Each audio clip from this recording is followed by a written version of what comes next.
Après, le concernant lui-même, il n'est pas sorti de sa réserve. Depuis que les All African Music Awards se sont déroulés, Imra est resté dans son coin, concentré sur son zénith. Féfé, phénomène, Lambo, féfé, kilomètre.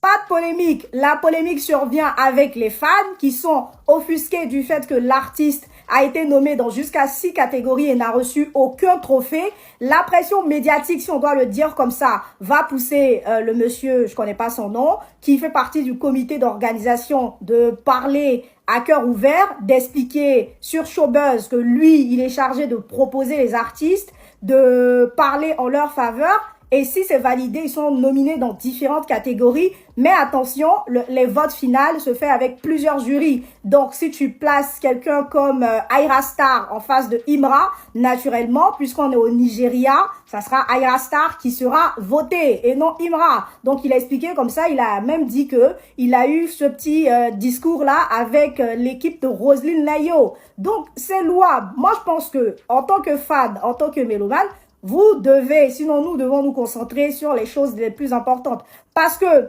c'est passé, ça sert à rien en fait de raviver la flamme, de parler de ça et tout ça. Il y a un Zénith qui est là, il y a des projets qui sont sur les plateformes de stream, il y a des projets sur YouTube, il faut aller streamer, il faut aller regarder, il faut rester focus, il faut rester concentré. Et pour revenir à l'histoire avec le vieux père Mewé, je sais que lui-même actuellement, il a mal à la tête, son corps chauffe parce que les ultras ne vont pas le laisser. Pour les personnes qui ne savent pas, il y a un passif entre Mewé et Imra, un passif qui n'est pas vraiment palabreux parce qu'il avait dit sur une chaîne de télé que Imra l'appelle.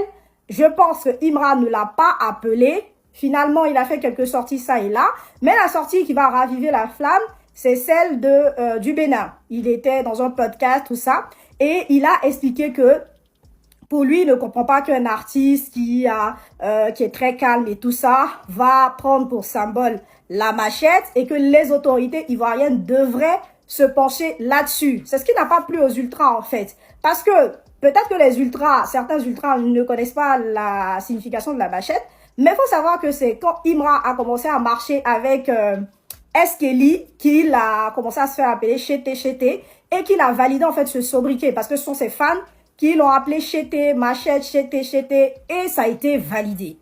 Ok, et la machette, c'est pas forcément symbole de violence.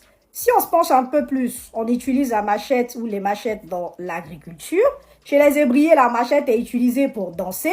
Et même dans les royaumes macons, on voit des machettes. Et même l'Angola a un symbole de machette dans son drapeau. Donc, ce que je veux dire, en fait, c'est que ça n'a pas forcément une connotation négative. Donc après, c'est vrai, il y a beaucoup de polémiques, mais restez concentrés, chers fans d'artistes, parce que un artiste sans polémique, ça pose problème. Voilà, donc dites-moi ce que vous en pensez dans les commentaires, et puis quant à moi, on se recapte à la prochaine.